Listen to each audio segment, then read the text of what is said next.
Hello everyone. Welcome to the second session on semiconductor fundamentals. In this session, I'm going to discuss on crystals. In my last session, I presented the Bohr's model of a silicon and in fact the simplified Bohr's model of the same, as you can see in the diagrams here. In fact, we use silicon in the preceding example on purpose. The fact that it has a half-filled valence shell with 4 electrons puts it in a special place. As is the case, it's neither a great conductor nor a superior insulator. With some attention to detail, it will become a semiconductor.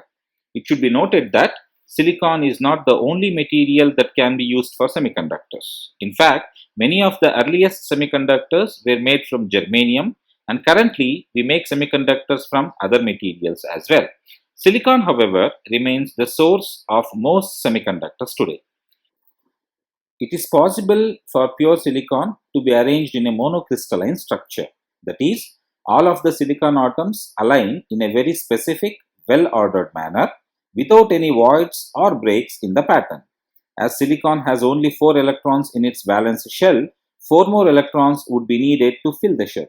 In the crystal, any given atom of silicon effectively shares an electron from its 4 closest neighbors through a covalent bond.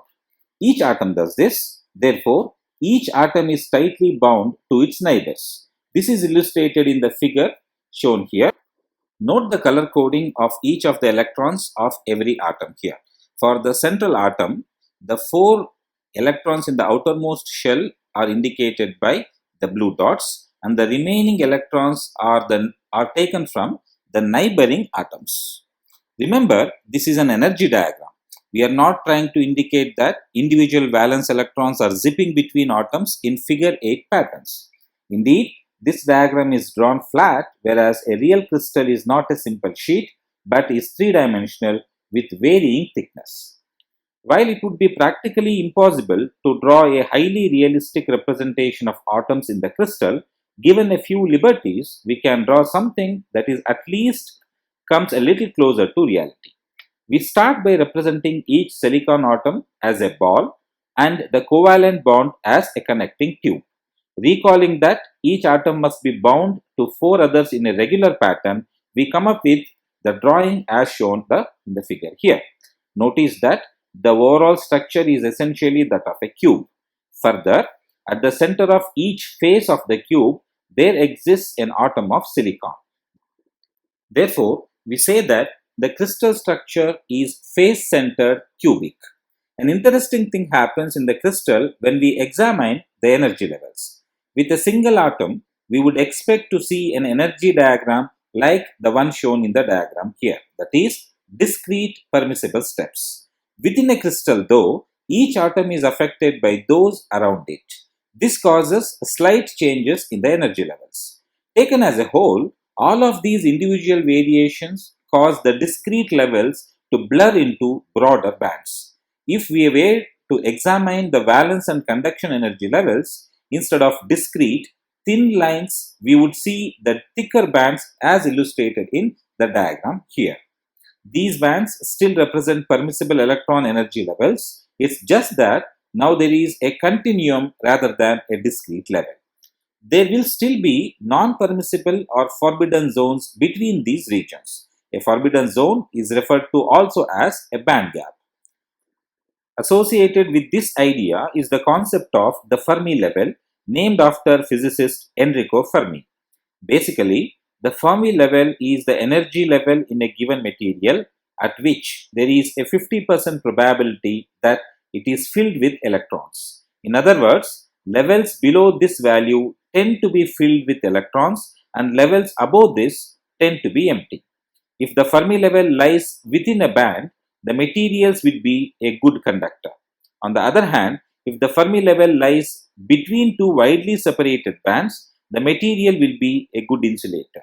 If the Fermi level is between bands, that is relatively close, the material is a semiconductor. This diagram shows the energy bands of an intrinsic semiconductor, such as an ideal silicon crystal. The term intrinsic simply means that there are no impurities in the crystal. Between the valence band and conduction band is an impermissible or forbidden region. This is called the band gap. In practical terms, you can think of the band gap as the amount of energy that needs to be applied to an electron in order to move it from the valence band to the conduction band. The value of the band gap will depend on the variety of factors. The precise material being used for the semiconductor is of particular importance. Without any external energy applied, the crystal lattice is stable and there is no electron movement through the crystal. As we add thermal energy, it is possible for valence electrons to jump to the conduction band. At this point, the electron can roam through the crystal in the manner as shown in the diagram here.